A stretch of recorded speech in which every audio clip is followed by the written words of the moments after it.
Margaret, Duchess of Argyle, was one of the most renowned and scandalous socialites of 20th century Britain. She was born on December 1, 1912, in London into a wealthy family. Her father, George Hay Wigham, was a prominent Scottish millionaire, while her mother, Helen Laura Mitchell, hailed from a prosperous American family. From a young age, Margaret was surrounded by luxury and attention, which greatly influenced her character and way of life. Margaret received her education at elite private schools and attracted media attention early on with her beauty and charisma. She easily entered London's high society and soon became one of the most dazzling and talked-about figures of British aristocracy. Her first great love was Charles Guy Fullerton, the son of a wealthy landowner, but their relationship ended in a breakup that deeply hurt Margaret. In 1933, she married Charles Sweeney, an American millionaire with whom she had 2 children. However, their marriage fell apart after a few years, and Margaret once again became a sought-after bachelorette. In 1951, she married Ian Campbell, the 11th Duke of Argyle, thus becoming the Duchess of Argyle. The marriage proved to be unhappy and led to one of the most notorious divorces in British history, marked by scandals and legal battles that became a true sensation in the press. Margaret was known not only for her scandals and tumultuous relationships, but also for her passion for fashion and jewelry. She possessed refined taste and always captivated those around her with her outfits and accessories. Her collection boasted numerous unique pieces that were frequently discussed in social circles. Margaret was a true style icon, and her jewelry played a significant role in her image. From an early age, she drew attention with her luxurious and sophisticated jewels, which underscored her status and elegance. One of the most iconic pieces in the Duchess's collection was the diamond shamrock tiara. This tiara, featuring 5 diamond shamrocks set on a diamond base, was likely created by Cartier in the early 20th century and acquired by the newly minted Duchess of Argyle around 1951, when she became the 3rd wife of the 11th Duke of Argyle. Although its Cartier origin is unconfirmed, there exists a portrait of the Duchess wearing the tiara in a Cartier book. It is also clear that the tiara was purchased by Margaret herself, as the jewels of Princess Louise, the previous Duchess of Argyle, were inherited by the Kents, while the current Dowager Duchess of Argyle possesses a tiara from her own family. The most prominent appearance of the Duchess of Argyle wearing her Cartier diamond shamrock tiara was at the coronation of Queen Elizabeth II in 1953. During the ceremony, the glamorous Duchess was seated in the front row among the peeresses and was frequently captured on film and in photographs. Many portraits were also created following the ceremony, and the tiara was notably worn at the coronation gala at Covent Garden. The Duchess is also depicted wearing the tiara in a portrait by Sir Herbert James Gunn. Throughout the 1950s, the Duchess of Argyle was often seen wearing the Cartier diamond shamrock tiara at numerous portraits and events, including the ball celebrating the debut of Lindy Guinness, who would later become the Marchioness of Dufferin and Ava in 1958. The tiara was among the jewels that the Duchess retained after her scandalous divorce from the Duke, which followed the notorious incident where he broke into her closet and found compromising photographs of her with various men, including the infamous headless man, whose identity remains unknown.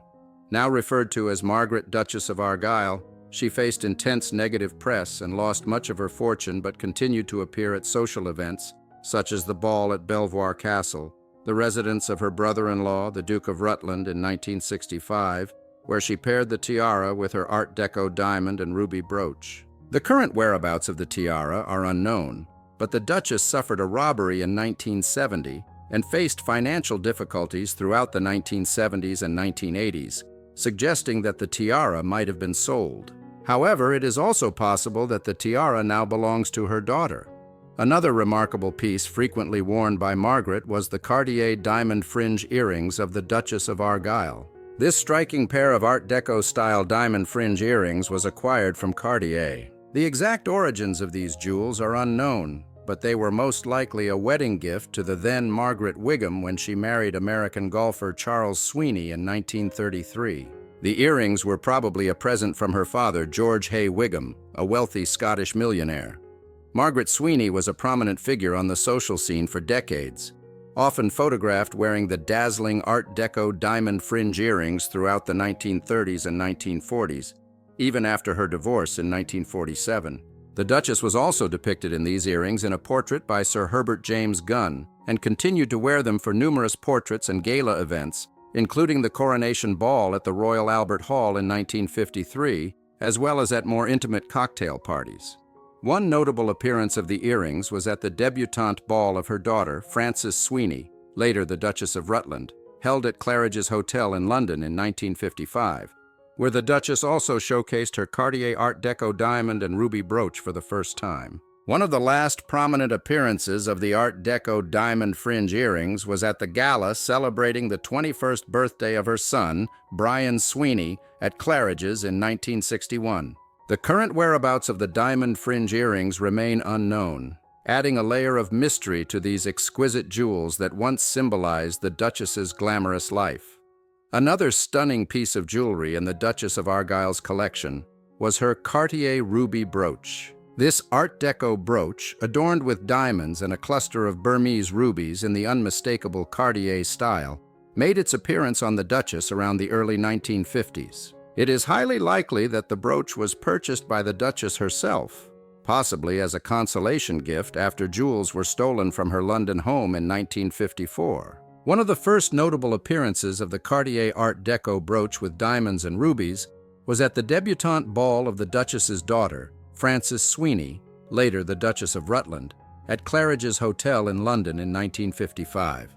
The ruby and diamond Art Deco brooch was also worn at less formal events throughout the 1950s and 1960s, complementing cocktail dresses and remaining one of the jewels the Duchess retained after her scandalous divorce from the Duke. This divorce followed the infamous incident where the Duke broke into her closet and discovered compromising photographs of her with various men, including the notorious headless man, whose identity is still unknown. Now known as Margaret, Duchess of Argyle, she suffered from negative press and lost much of her fortune, but continued to make appearances at social events, such as the ball at Belvoir Castle, the residence of her brother-in-law, the Duke of Rutland, in 1965. On this occasion, she paired the Art Deco ruby and diamond brooch with her Shamrock tiara and her iconic triple-strand pearl necklace. The current whereabouts of the brooch and other jewels remain unknown, but after a robbery in 1970 and financial difficulties in the 1970s and 1980s, it is possible that the brooch was sold, although it could also belong to her daughter, the Dowager Duchess of Rutland. Another famous piece in the Duchess's collection was a large ruby ring, which she wore as a symbol of love and passion. This ruby was a gift from one of her many admirers, and Margaret often wore it to social events, highlighting her independence and free spirit. Despite all the challenges in her personal life, Margaret, Duchess of Argyle, left a lasting legacy with her impeccable beauty, bold character, and unique collection of jewelry that reflected her distinctive personality. Today, her jewels are part of private collections and auctions, where they are treasured as symbols of an era and testimony to the vibrant life of one of the most remarkable women of her time.